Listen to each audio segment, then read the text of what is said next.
రాజకీయాలకు అతీతంగా అభివృద్ధి సంక్షేమ పథకాలను చేపడతామన్నారు అసెంబ్లీ స్పీకర్ గడ్డం ప్రసాద్ కుమార్. వికారాబాద్ బంట్వార మండలంలో కళ్యాణ లక్ష్మి షాదీ ముబారక్ లబ్ధిదారులకు 71 లక్షల రూపాయల చెక్కులను పంపిణీ చేశారు స్పీకర్. అనంతరం ఉపాధి హామీ పథకం కింద 40 లక్షలతో చేపట్టే సీసీ రోడ్డు పనులకు శంకుస్థాపన చేశారు. ఈ కార్యక్రమంలో అధికారులు, కాంగ్రెస్ నేతలు పాల్గొన్నారు.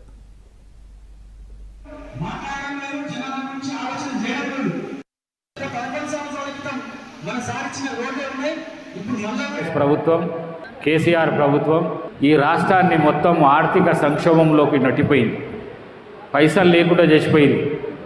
రూపాయి కూడా కష్టపడి చేసే పరిస్థితి కాంగ్రెస్ పార్టీ రేవంత్ రెడ్డికి పెట్టిపోయింది. మీకు చెప్పుకుంటే మీకు తెలుస్తుందనే ఉద్దేశంలో అన్నీ చెప్పాల్సి వస్తున్నది.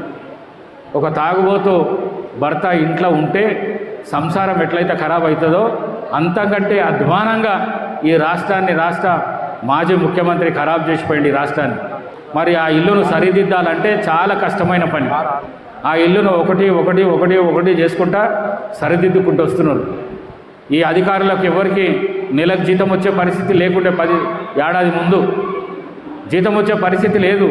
పోలీసుల్లో కానీ, ఎంఆర్ఓ కానీ, ఎండిఓ కానీ రేవంత్ రెడ్డి ముఖ్యమంత్రి అయిన తర్వాత నెల 1వ తారీఖు జీతం వచ్చే పరిస్థితి తీసుకొని వచ్చిండు. ఇప్పుడు అట్లనే మీకు కావాల్సిన 6 గ్యారంటీల లోపల బస్సు ఉచితంగా ఇచ్చే కార్యక్రమం చేసినాం. 200 కరెంటు యూనిట్లు ఇచ్చే కార్యక్రమం చేసినాం. 500 గ్యాస్ సిలిండర్ ఇచ్చే కార్యక్రమం చేసినాం. మరి అట్లనే మొన్న గ్రామ సభ పెట్టి 4 సంక్షేమ కార్యక్రమాలు మీ దాకా తీసుకొని వచ్చినాం.